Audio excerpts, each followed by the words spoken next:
we could not get through that scene. It was just we were constantly breaking. Ed O'Neill would say a line. Now we're breaking. We're laughing at him. Like it was just nonstop. Tickets are on sale for KFC Radio Live. Click the link in the bio. Get yours. Come out and hang with the boys. It looks like you're ready to hit the links.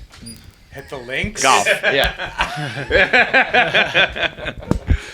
What's going on? Things good? Yeah. Nice and clean, I bet. I'm sure. Good. How are you? Good. I'm doing well. I just came back from Arts and Crafts Day with my kids. I was hoping I didn't know if a kid was gonna. No, me and John were just doing Arts and Crafts together. Totally advocate for it. Adult Arts and Crafts. Yeah, maybe we could use some more of that. It was for like a month. You smell great. Do I? You do smell nice. Holy I Yeah. just sprayed a little bit of this. This. Something my husband had, but it had the name. The word rose was in it. Do you smell? Does it smell like roses?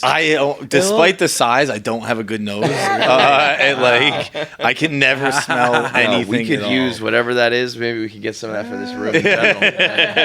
It's definitely a bro room. Yeah. You know what's weird? We've tried to not have. I think it's our existence exudes it. Despite the fact that you're a little bro ensemble. I don't think we're particularly bro people. No, you look like an asshole. But I look like a professional cricket player. Thank you very much.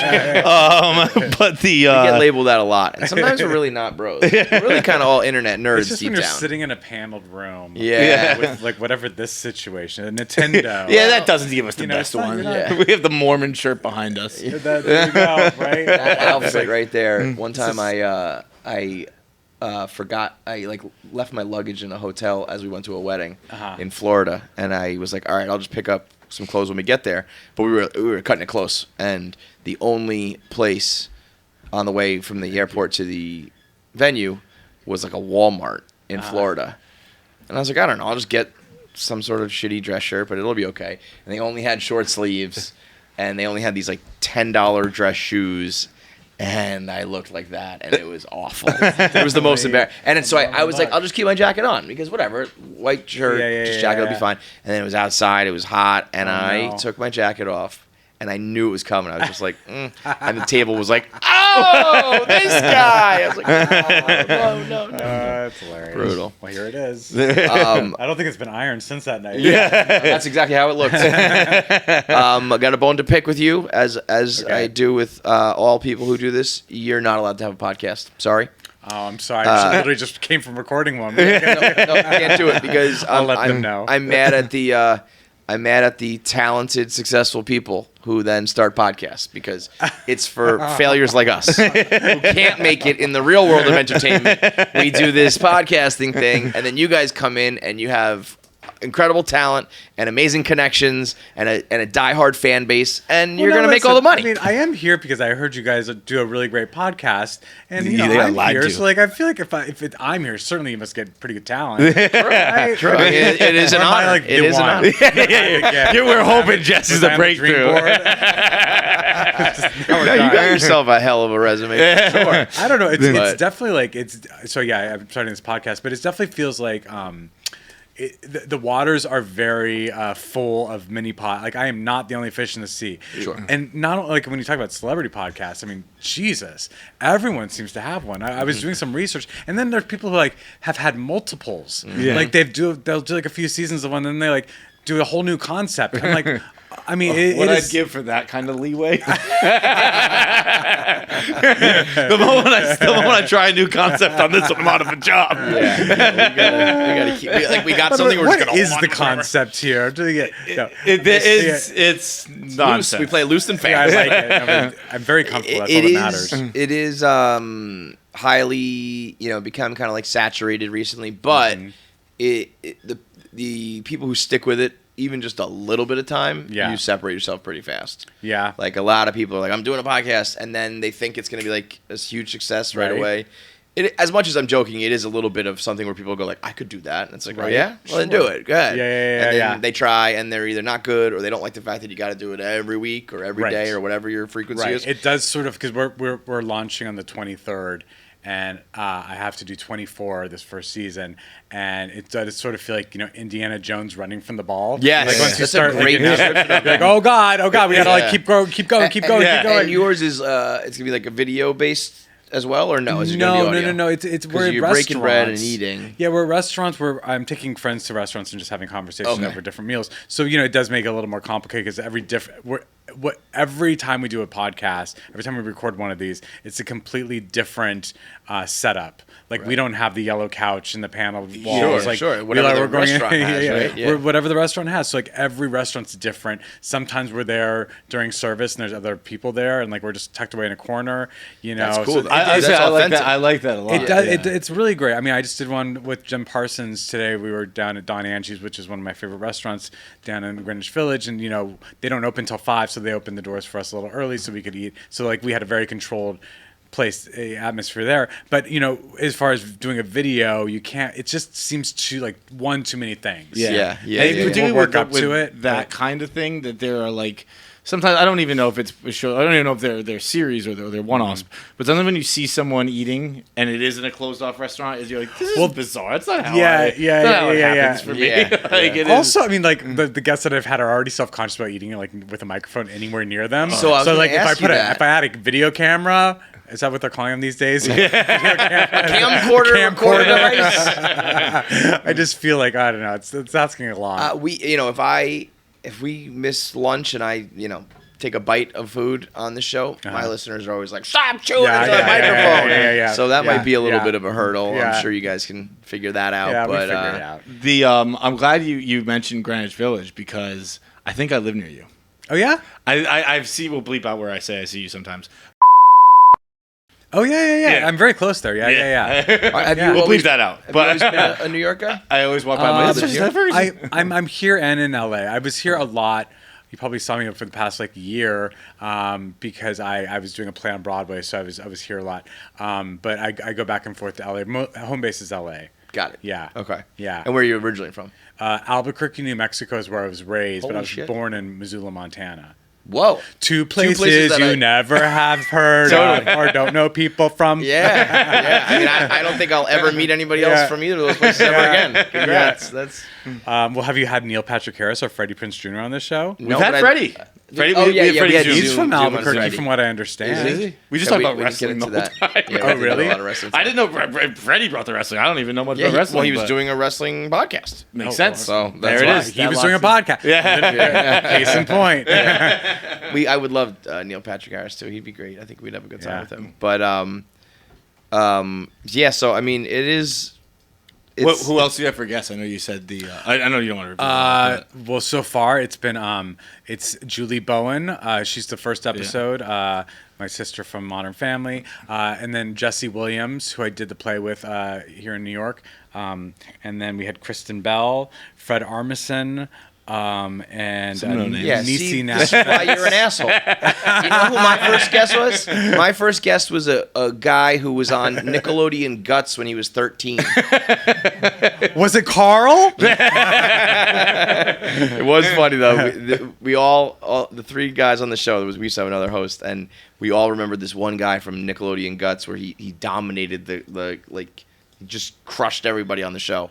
And we tracked him down somehow. That was our big first guest. Well, listen. You've got Julie He Bowen. sent us oranges. Yeah, he did. I did have an in with Julie Bowen. I guess you got to hook up. I did time for 11 years with that one. I feel like she only owed me, We've had Eric on the show a few times now. Yeah, well, there you go. I think maybe 3 times. He busts our balls every time. Oh my God. He would fit right into this room. He almost He's actually never been in this room. He's been in old studios. No, I'm so jealous that I'm beat him here before he did. He tried to ruin goat cheese for the whole world. Yeah. He hates goat cheese. You know why he hates goat cheese? Yeah. Oh, I do. And he told me that, and seems like that's Eric's party trick. Yes. You like goat cheese? I'd like to throw a wrench in that real quick. Yeah. I love goat cheese to the point that I was like, I don't care, brother. You can tell me it smells like whatever. I'm eating it.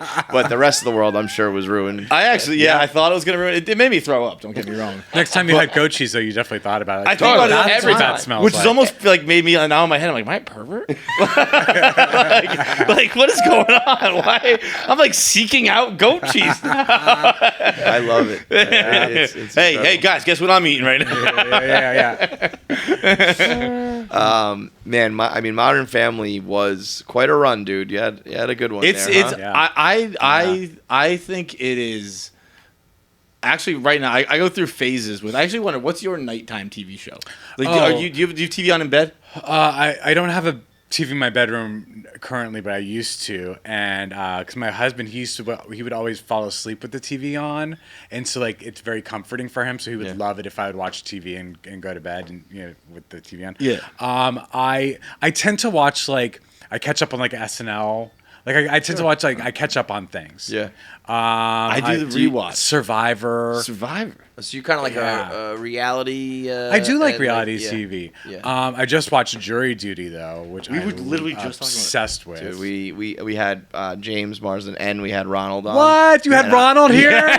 No, Zoom. But still. But I mean that to me that felt like the get of the century. I want to meet for me Ronald so bad. Dude, that guy. Like If cool I told him, I was like, if you play your cards right, I think you're gonna be a megastar because that guy has a likability factor that I don't think I've seen on anybody, maybe ever. Is he want to act? What does he want to do? Well, yeah, he said he's he was a little bit vague, but he was like, I'm talking to some representation, and of course he is, yeah, right, and he just signed a deal with Ryan Reynolds promoting Mint Mobile, so he was in a video with him. Oh, cool. I don't know if I'm not sure if we'll see him in Oscar award-winning movies just yet. Never but I think know. You really don't. Never know. But I could see some sort of hosting or some sort of just reality so shows or whatever. Charming. Yeah. And Marsden, good-looking guy, tall, handsome, funny, and just yes. genuine. Apparently, the most genuinely nice guy of all time. Truly. Have They you really gotten to lucked the out scene with yet him. where he has to talk to the guy's girlfriend?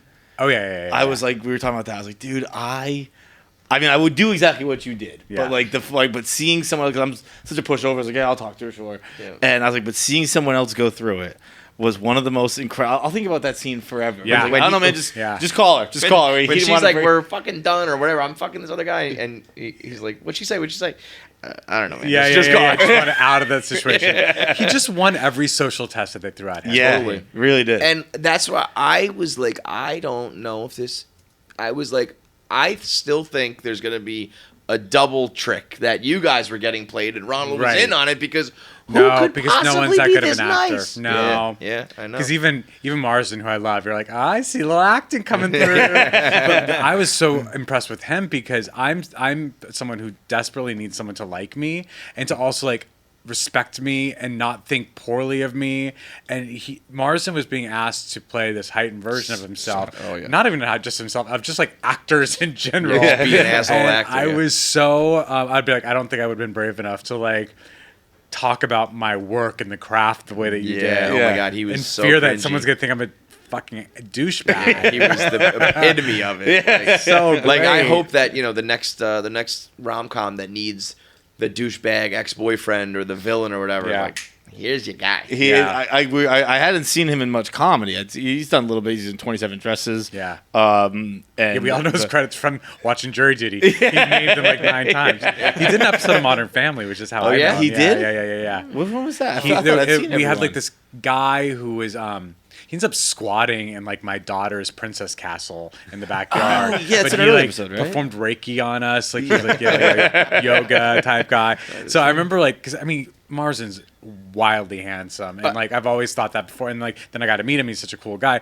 And then literally the scene I'm shooting with him, he's giving me a massage. And I'm like, well, the universe is a funny place, isn't it? he is obviously, everyone knows he's handsome. And then I saw him in person. I was like, get out of here. Yeah, he's ridiculous. I don't want to be on camera it's with you, dude. It's that smile that's like a square. Yeah. What an asshole. Yeah. Who was your favorite, I guess, guest star on Modern Family? On Modern Family? Well, Nathan Lane is someone who I've just adored for years, and he had a reoccurring role. And I got to become I was already kind of friendly with him, but we became a lot closer through that experience, and that's something I really treasure, just having the opportunity to work with him. Gosh, we were really, really lucky. You guys got were some big. really. I almost think you're while being super recognized and winning a million awards and being on TV forever and all that. I almost think your show's underrated in a way. Like it really. I don't know if the Emmys would say that. They'd be like, I think they've had their due. No, but like it to me, it's like right up there with like every other of the great sitcoms that's like totally rewatchable and will be watched for absolutely ever and all that. I have met a lot of people who, mostly adults, who are like, my children are discovering it for the first time. They're, it's all available now, so they binge things so quickly. It's kind of timeless. They're like they've watched the whole series in like 3 weeks. And like, gee, that's 250 episodes. Like that's 12 years of my life. That's 12 years of my life that you've just watched in 3 days. Yeah, that's what I mean. And it is something like,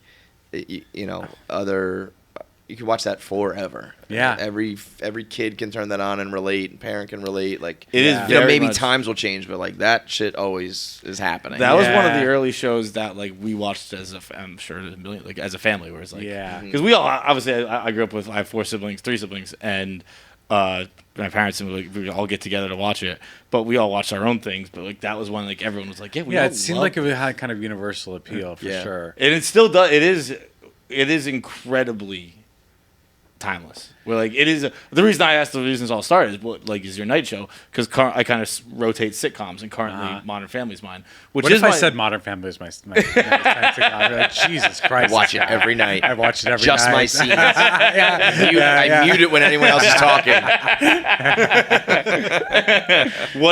What's your favorite scene from it? Or not favorite? What's your favorite episode?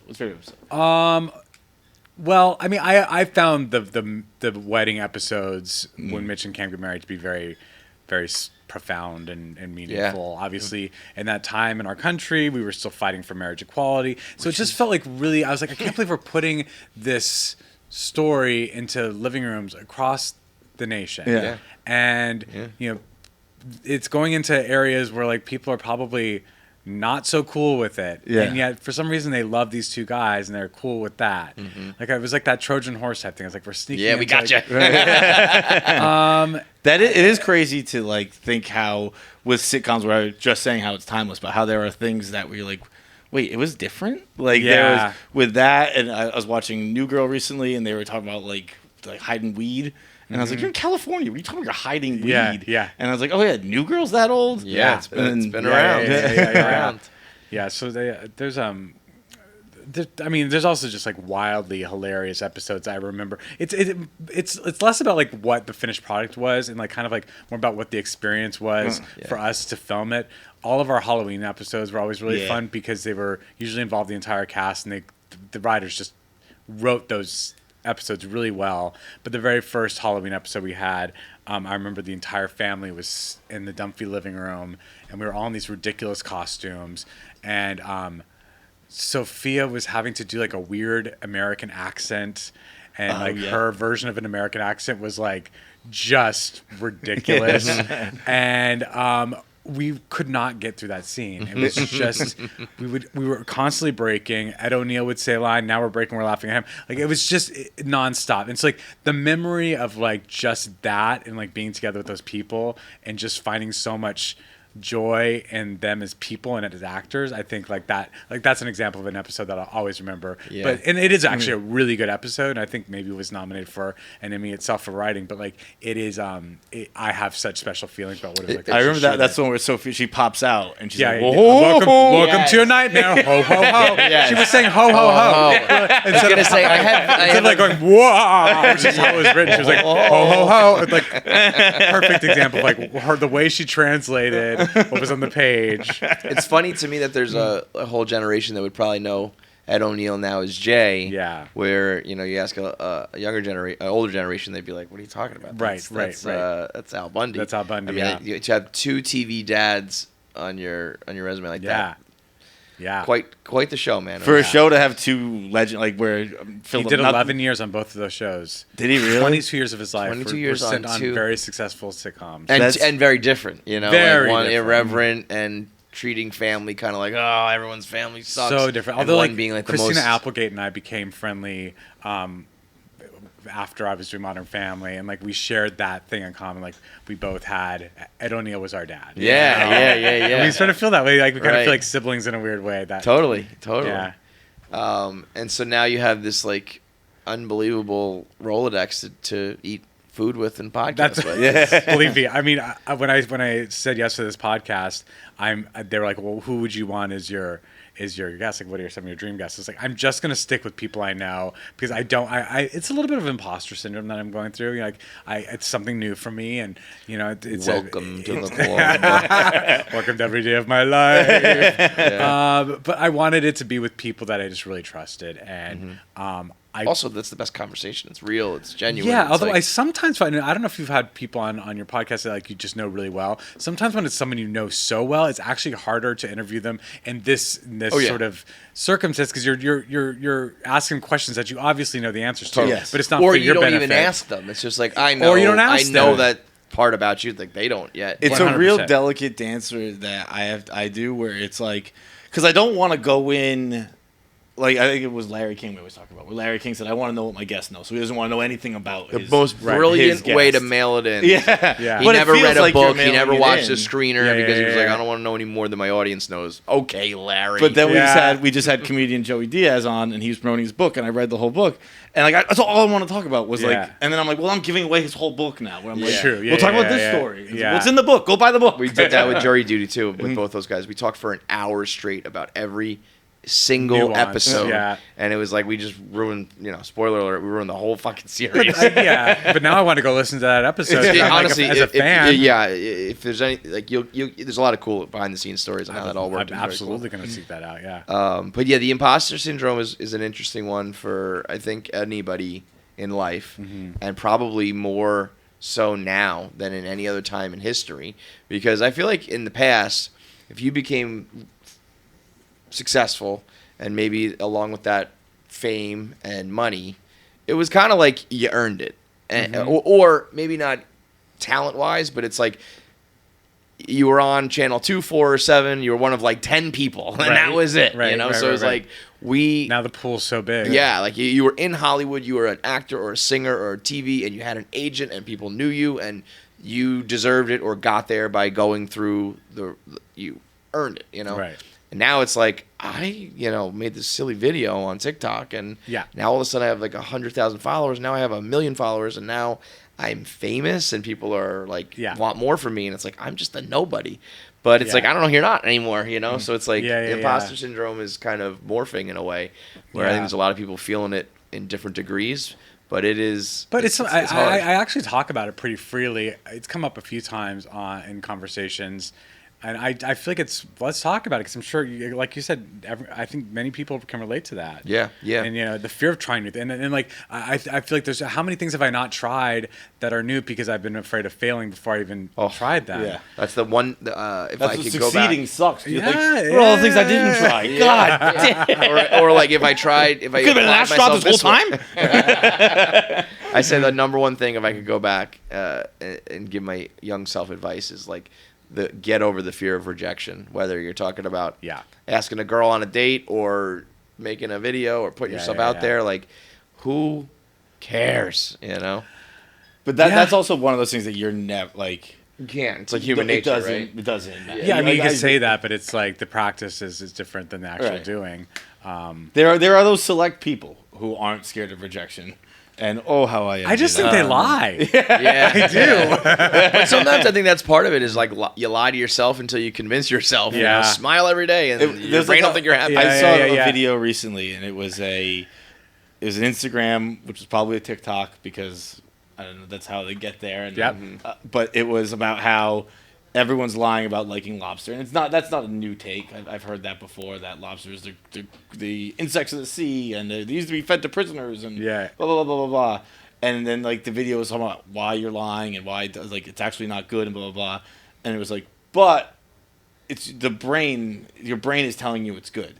I was like, well, that's everything I think is good. For sure. So like, I'm not lying about liking lobster. Yeah. My brain's telling me it's good, so I like it. Isn't that the definition of liking something? Right? Like, there's this whole breakdown about why you're lying about how you like lobster. And it's like, and it's just because your brain says it's good. I don't know what my brain says I'm hot. My brain says I'm cold. My brain says Also, listen, with lobster, I mean, I'm assuming you're a bit of a foodie if you're doing this thing. Yeah. It's like, if it's cooked right, and then you just douse it in butter and lemon, It tastes good. I don't, okay, maybe it's you could cook a raccoon that way, and I'd probably eat it. Like the oysters is the one for me. Like I get the oysters, and like I was like, I know I should be really loving this, and I'm tolerating it. Oh, I'm almost the opposite. I'm like, I don't know why other people do like this. I think it's gross, and then I like the slurping and the drinking of it, and then I also don't like the taste. So I'm like, I don't get the appeal of any of this. But I grew up in New England, so like it was you ate oysters at every meal. I want to like them. And so like I pretended until I was 27, and then I was 27. I was like, you know what? I'm done. I'm done. I'm out. They're not cheap either, right? Or are they? I think they're rad. I mean, it's like people have like the $1 oyster deals around here. I don't think. Oh God, I think I would steer away from that. Yeah. Hey, you don't like 7-Eleven? But when I was 27, I was like, I'm not doing this anymore. But while we're on the seafood topic, I have a question for everybody. I was at the market on Saturday night, and I was just getting some food. Blah, blah, blah. I was like, you know what? They had pre-cooked and cracked and cut lobster, just like a big thing of it. And I got it, and I ate some, and then I ate some more, and now we're Tuesday. Can I eat it tonight? Wait, when did you buy it? Saturday. Oh no. I don't think so, right? No. I think I would let it go. Damn. I saw it in the fridge this morning. I was like, that's going to be good for dinner tonight. I can tell you right now. It's Wednesday or Thursday. It's Wednesday he's going to eat it. He will eat it, and he will come in tomorrow. No, you won't see him for a few days. He will come in tomorrow with food poisoning. You have never met You're like, someone are you on gets... Ozempic? Nope. Nope, ate my lobster. You will never meet anybody who gets more food poisoning than this guy. Are you serious? It's insane. Well, there you go. One time he ate Like, Chinese food that gave him food poisoning, and he ate that same leftovers. No. And guess what happened? He got it again. Sure you did. It's just insane. I love that child. I love that you kind of crowdsource. Like, do you think? Like you were just begging for a yes. Yeah. And you're gonna get a no. You're fine. You're fine. I grew up in a home that did not respect expiration dates, and we do not respect food safety. Most of the time, I think you're actually okay with that. I think Minus so. I think like milk. I think you're, even milk. I've like, I just do a as long as it's test, refrigerated, obviously. Like, but my mom gave me E. coli once when I was a kid, where like I got E. coli on Christmas Eve, and I went to the doctor's, and he was like, I was admitted to the hospital, and the doctor was like, have you eaten any bad meat recently? And I was like in 5th grade, and I was like, no. And in the middle of my no, my mom went, yeah. And I was in 5th grade. She cooked it. She's like, yeah, I was making American chop suey. I thought there was something funky with that meat. And I said, she's still the person I go, which is why I get food poisoning all the time. She's still the person I go to with questions. And I called her. Well, it's actually not. It's a regular response of hers. But I called her, and I had meat that was probably like 2 weeks old, but it was vacuum sealed. And I was like, can I eat this? And she goes, you could mail that to the moon, get it back, and eat it. Oh. It's like I ate it and got food poisoning. I was gonna say, if her track record was good, that'd be a great line. Yeah. When it's a bad track record, it's like you're wrong. Yeah. You can't mail it to the neighbor and back. It's already bad. What's your favorite meal? Let's say, okay, like if you're on death row, you get final meal. Yeah. I'll give you an appetizer, an entree, a dessert, and a drink. Oh, Jesus. Okay, well, the drink's going to be a dirty martini, a slightly dirty martini. Vodka. See, that's actually the only thing I like about the oysters is the salty taste of them. Yeah. You don't like that? No, it's the only thing I do like about oysters. Yeah. Vodka martini. I feel like the gin is making a little bit of a comeback. I love gin. Yeah, do you? Well, I'm on death row. I might as well just go for it. I was gonna say, like, it gives me a bad hangover, but I'm not gonna notice it. I think I would do like an enchilada, like chicken. Green chili chicken enchiladas or something. I am on I think I have I think I'm a little bit autistic when it comes to my food. I think one of the hallmarks of that is you just like eat the same thing all the time. And I am on a chicken taco kick right now. I probably had them like 20 nights in a row. And do you make them or do you buy them from? No, I bought them and I have a food processor, so it's not even like shredded chicken. It's like it honestly looks. The presentation's terrible. It looks like cat food because it's so churned up. But I smash up tortilla chips, and I have it. I love sour cream. I get the melted cheese. I get the really shredded up chicken. I put the crunchy on top, and right now that could be my doesn't meal. Sound bad. It's really? Because I rice. I'm on a big rice kick, so I put it in there. So I guess it's almost more of like a burrito action. The whole thing, as you were explaining, I was like, thank God he has kids because it makes sense with children. But you eat like a stoned college kid. What's wrong with the chicken taco? It's what I said earlier, and I'm glad Jesse's here. Dinner's on me, the podcast. I have an issue with food as a whole, Jesse. I think that we are not respected by the restaurant industry anymore. And He was just burning hot about I it. was just real hot about this. It is everywhere you go, they just give you a cardboard bowl of slop, and they're like, "Here, eat it." Where are you eating? Well, it's not for dinner. It's for meals. It's like quick sustenance. But Okay. even a sweet green, even anywhere a kava, this and that. It's just they have Protein, 2 sides, and a cauliflower. You just mash They're it at together. the market plate sort of Yeah. thing. It's Yeah. very Yeah. popular right now. They respect you so little. They say, "Do you want forks and knives?" But what I think, yes, I want that. God You're gonna damn need it. utensils with this piggy. Yeah. They're like, I'll just get it with my hands. It's your, fine. Your problem is the presentation where they just throw it all in a bowl. Yeah. Because I think all those things, if you had just like a chicken dish with some rice and some cauliflower, you'd be fine. But the fact that it's all lumped together in a bowl seems to be your... I'm anti-bowl. But it has nothing to do with my taco. Burrito. I'm picturing it in a bowl. Well, it's not. It's fucking wrapped up in a tortilla. I'm going to give you my chicken, and you're going to like... My chicken tacos are fire. And so, okay, so I brought that up because you're enchilada. So I don't think... Anytime I've asked this, like, Mexican is not doesn't come up much. No? Which for me, I'm all on board. So an enchilada. I think it's of some because I sort- grew up in Albuquerque, New Mexico. Yeah, I bet you got some good eats there Yeah. when it comes to that. Yeah. Yeah. Okay, so we got the drink. We got the. I mean, a martini and an enchilada. I've already failed here. What's your appetizer? It doesn't have to match. Let's just say what's the best of each one. An appetizer could be like a like a bloomin' onion. Bloomin' onion. White Not trash, a bad I love it. Let's go. Fried onion, right? And those are so good, and they just wreck my stomach. Because you just With eat ranch. 1,000 of them. You know, they With just. ranch. Are we talking specifically from Outback? Sure. Yeah. That's like the bloomin' onion to me. Yeah. Mine is very specific, where it is a Southwestern style egg roll from the Chili's 2 airport in Charlotte. Airport wow. restaurant in the Charlotte airport. Absolutely. Yeah, which has recently closed. My mother was just there. I told her to go get me one. And RIP. last weekend she was there. She had an 11-hour layover. A bunch of Burger Kings closed too recently. Nah. They're going out of business. In Are the they? Charlotte airport? They're, Just in general? No, like 400 of them across the country closed, which is like, I think if like one of them closes, it's the a bad end of an sign. era. Yeah. I don't know if they're like fully out, but it's like, those things usually They're just keep downsizing. growing. They don't, So the fact that Burger King Sweet Green's taking all their business with Yeah, us, well, giving us now slop. They're They're pig sloppy food. bowls. And are you a want a dessert full- guy? I do like dessert. I'm like, ooh, like if there's a confetti cake on a menu, I'm gonna get it. Like a slice of confetti cake. Is that often on menus though? It's often on menus. It's kind of Really? a trendy thing right Huh, now. I didn't realize that. Confetti cake. We just Confetti had- cake and Brussels sprouts. Yeah. Those are the two hot things. I just had a milk bar cake, milk my bar pie for the God. first time. It was $90, first of all. Oh, you got the whole cake. Yeah, you got the whole pie, and that is. Was it the just- confetti one? No, it's just like the milk bar pie, like the crack pie. It looked crack like pie. Yeah. Now, what the hell is in that? It is so. That to me Ridiculously it tasty. feels like it's a pie That could be my of some last. sort that didn't. Yeah, that might be my meal. Forget the dessert. Just It's give like me that that. custardy, but it's thin. It's like a creme brulee, but it's a little bit like cookie dough chewy while also being an undercooked and pie. you just know and- it's 70 million calories. Oh, I can't even imagine. We had we got it for. if you were to eat like that whole pie, I think I can't instant believe you were diabetes brave or- enough. You can get the slice, you know. Yeah, yeah. I've Well, only so bought the slice. I'm pretty sure they just take however much a slice is and multiply it by 8 pieces because a $90 pie. It is was great. to be fair. So we got it. Will Poulter, the actor, he was in here the other day, and he had that on his GQ 10 Things I Can't Live Without. So we brought him one.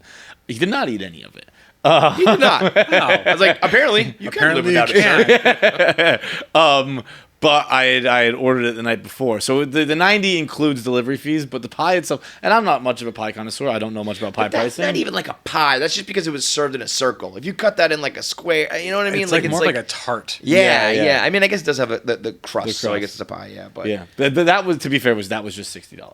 And then Still, man, and then that whatever delivery service Crack- I use really gouges you. They sure did, Yeah. didn't they? Crack I gave pie my is tip. a, Dude, I get so weird pepperoni. with that, with the tips for that, because there was a time where I guess you used to only order a pizza, but like your mom would give you a $5 to tip the guy. Yeah. And now it's always like I leave it at 20%, and the percent gets kind of crazy. I was like, I just tipped this guy $12 for a pie. I know. It's like if I order, one meal for me okay, 25% makes it like, or 20% makes it a couple dollars. And if it's like me and the family and stuff, it's like, well, now I'm giving you like a $25 tip. I guess you have to carry a couple more bags to me. I don't know. Yeah. Have you guys gotten to that place where I'll go into like a coffee shop or something and order maybe just even like something from like a bottle of water or like, they're not and even, then, and then the thing comes up and like, yes, for the tip. And I'm always, I can't not. Well, the option of no tip makes that you feel feels like very such a jerk. aggressive. Yeah, right. Like there's the option of like, and like 15 or 10%. I'm like, but I just picked up this bottle of water. All you've done is like told me how much it is. And I'm You've like, done now nothing. I'm rewarding you for that. Yeah. And so I just I'm conflicted, but I have worked in service. Yeah. Right. And I'm very happy to tip. Sure. I've been on the other end of it. But even when you do like a bottle of water, then the percentages feel insulting. It's like 73 cents. Right. So then you round it up to $1. Yeah. I have two sworn enemies in my life. One is the gentleman who works downstairs in this building. I've said good morning to him every day for 3 years. He's never even looked at me. He was so nice when I walked in. Really? You must have had a different guy. Wait, was he really? Oh God. Okay. I'm like, I'm gonna keep saying it, dude. One day you're gonna say good morning back to me. He does it every good morning and good night every time. But the guy good night. The guy good night is he's unbelievable. Yeah. Have a good night, sir. Have a good night, sir. It's obnoxious. It drives me crazy. We walk out together. I'm more of like a head down kind of guy. I'm just I'm not rude about it, but whatever. And he's like, "Good night, sir. To your kindness to you and your family." We call each other sir. It's a thing we have. It's a kinship. But the guy in the morning, I can't break him. I'm gonna get him one day. You will. Just keep trying. And the other guy is the guy who works at the whatever you would call it, the convenience store at the Providence, Rhode Island Amtrak station. And very specific. I go in the same thing. I get a water and I get a beef jerky for my train ride. And he doesn't turn the iPad over. He hits it. Like, here you go. Like, trash. Here's the tip part. And every time I'm like, 25%. But one day, man, there's gonna be this relationship we have is gonna come to a head. And we're gonna have to figure something out. The tension's building for sure. So dirty martini. What was the appetizer? Bloomin' onion, enchilada of some sort, and then a confetti cake. Oh, God, I feel like I need to change my order. I just got a massive stomach ache when you repeated that back to me. What's like the most... I would imagine you're eating at high-end restaurants and like it's nicer food. You imagine right. Yeah. I'm saying, what's like the most like kind of trashy food that you still like? That you eat? Taco Bell. Yes! Just had a cheesy gordita crunch for the first time ever. Cheesy gordita crunch to me is the number one fast food item in the world. Yeah, it's insane. That is I've never had so it. good. Guys, even just like a regular ground beef. Yes, the taco. I want soft a or soft hard? taco. Soft ground taco. Now this is not quite at Taco Bell. I don't think they give you a choice, but in general, Mexican corn tortilla or flour. Flour. Yeah, hitting all the spots, Jesse. I have gone to Taco Bell and ordered like 15 tacos before, and I eat like 3 of them when I'm done. But I just like the thought of like I'm gonna eat all these and I'm gonna love it. Yes, so good. Every time you see it, it's like $1.60. It's like that's what I tip. That's so cheap. That's less than I tip for a water and a beef jerky. It's ridiculously inexpensive. It's like that's $0 come on, like $1 something. Well, now is they have the $0. cantina, so you can actually rack it up. Yeah, because they have margaritas. A cheesy gordita crunch, a Doritos Locos taco, a regular taco. Oh my god, baby, let's go. Have you had their the Cinnabon desserts? I have not. They're literally partnered with Cinnabon, and it's balls, and they have like the goo in the inside, and they serve you like 12 of them. Jesus, they're a fucking problem. Also balls with goo. I don't know. You got to be pretty secure. They are. We got them. Hey, you got any more of those gooey balls? I don't know the name of them. Gooey balls. And you can't like. If you bite it, it's everywhere. So you got to just eat the whole thing. Yeah. We got them. We experience. We had a show in Dallas like a few weeks ago, and we ordered them. Like we get home and for some reason New York is the only city in the world. Like everywhere we go, we do like live podcast shows. Do you feel that? Like I mean, you've probably been around. Like we that can't, New York is the only city in the world. Like the only city that like just period. The only city. Because, we got out of our show at like 9:30 and we couldn't get food. Yeah, absolutely. And we want and even New York right now, it's not as great as it used to be. It used to be like all around the clock, and then like I was asking if there's any like pharmacies nearby. Just like I need like a kind of like a corner store, and they didn't have that. And I was just like, how do you people live? I do agree with you with that. Like, it's snobby, but whatever. But so we ordered we Taco got the Bell, and we got the 12. And I never had the cheesy. I just didn't grow up in a Taco Bell family. I was a McDonald's family. That's where we went when we got fast food. And I never had the cheesy gordita, which I got was delicious. Kevin he's like, get the 12 of the gooey balls. And so I took like 3 back to my, because I dropped his bag off and I just grabbed 3 out of those, went back to my room. And if I had 50, I'd eat. Yeah. Like I was. Okay, I got to try the gooey balls. The gooey balls. Well, if you've ever had Cinnabon, I have, yeah. that, and the balls are just kind of a different form of that. I used to go to the mall when malls were a thing, and the Cinnabon would be there, and I would get the big, next to a hot dog on a stick, man, Auntie Anne's too. Yeah. Oh, it's all. What's the most? Have you had any like Michelin star type dishes, like a renowned dish that you'd be like, this is the best I've ever had in the world? Oh God, it's so funny because like I sometimes go to these restaurants that are like so lauded, and the food is always great and it's beautiful, but I like accessible food. I like something that feels like, not that something I can make at home, but like I want to recognize what it is. I mean, I just had this lasagna from Don Angie's with Jim Parsons just like an hour ago, and it's this insane. It's made like a jelly roll. So it's sheets of pasta. They spread the bechamel, and they spread the ragu on it, and then they roll it up like a jelly roll, and then they slice it, and then it's baked in like little pinwheels. Ooh. So the pasta, you got the instead of just like getting like the edge of the lasagna like on the sides, like you basically every little pinwheel gets like that crispy like. Because my problem with the lasagna is sometimes it becomes like this Italian like soup, Right. But so you always want the corners. Yeah. The so this is like edges, your own little like pinwheel of like everything in it, all the textures you want. It's really spectacular. But I've also eaten in some very, very fancy places that I adore. I mean, like there's this place in Chicago, Grant Atkins's place called Alinea, and he's sort of if you ever watched Chef's Table, he was featured on an episode of that. But like he does very like inventive, crazy, weird things, and like it's sort of performance art as well. Only like 12 people dine there, and like you go into the kitchen for like a course, and when you come out, like they've rearranged the dining room, and everyone's sitting in there. It's like weird stuff like that. It's like the menu.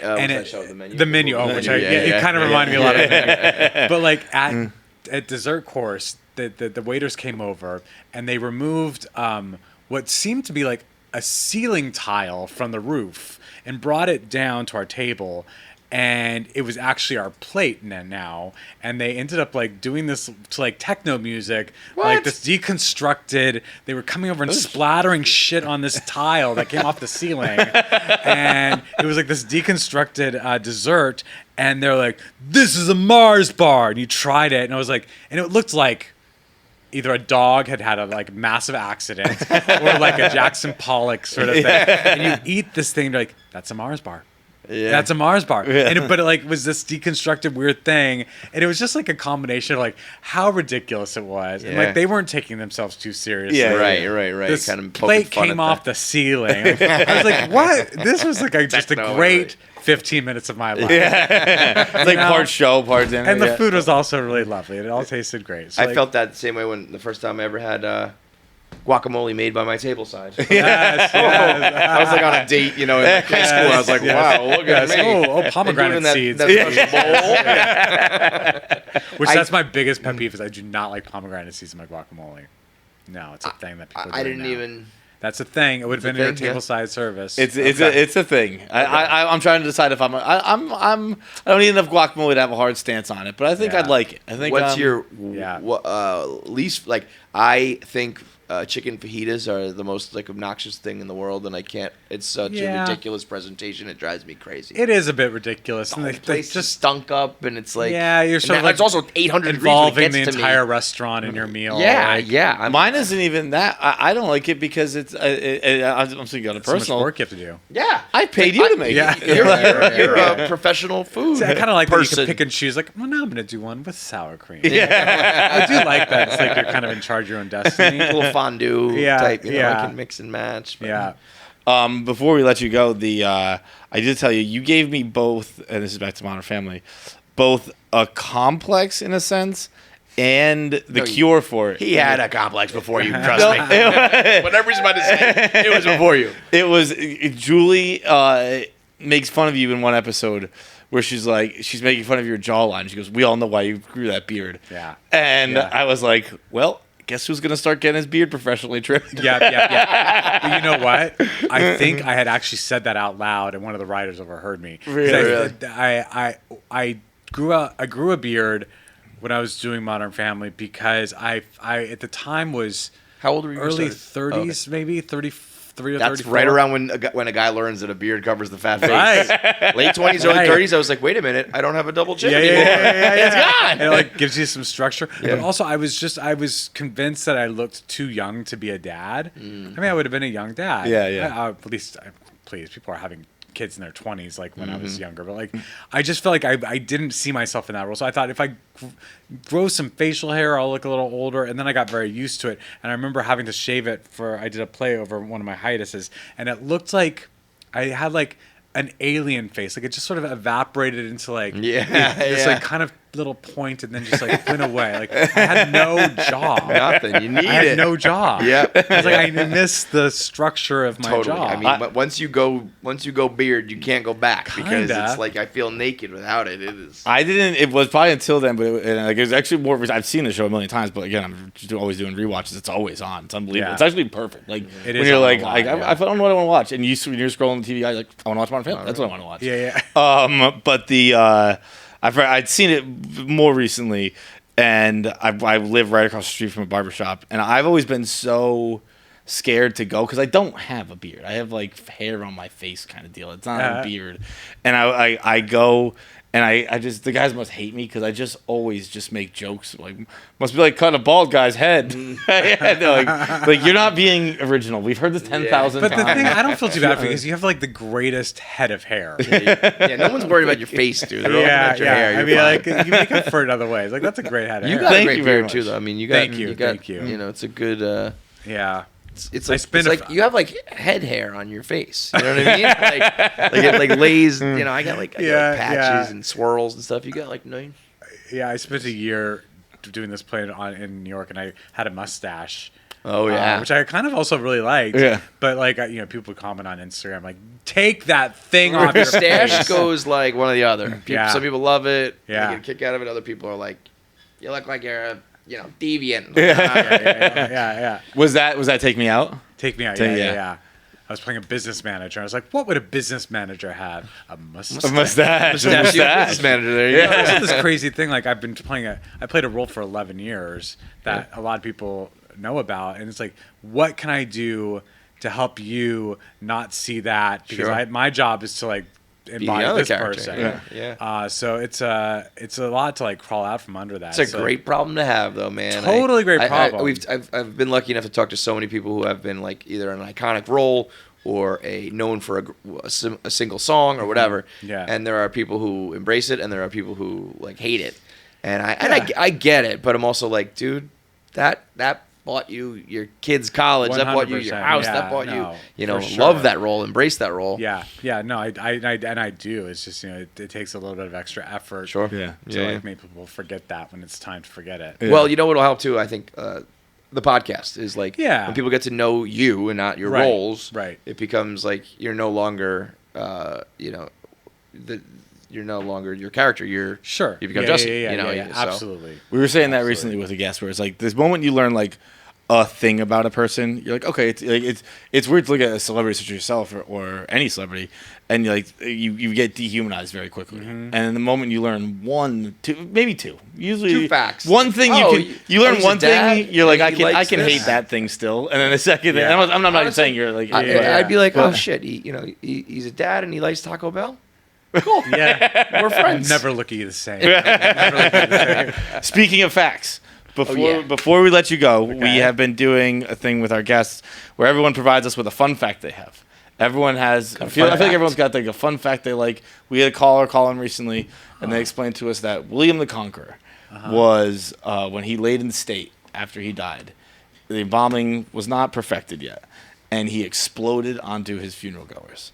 Fun fact. I guess you could debate the word fun, but yeah. It doesn't have to be fun. I have to come up with something like that. Will Poulter gave us the etymology of the phrase "it's raining cats and dogs." It was back at a time where there was straw roofs were, and when it rained, and this is back when animals were like in the farms and in the barns, and they would hang out on top, and when it would rain too much, the roof would break, and the cats and dogs would fall from the ceiling. So if it rained hard enough, it would be raining cats and dogs. Oh my God! I have to come up with something like that. Whatever. Has there ever been a little tidbit that's stuck in your brain? Has there ever been a little something? You know what I heard? Oh my God! It's we're certainly putting you on the spot. It's hard. I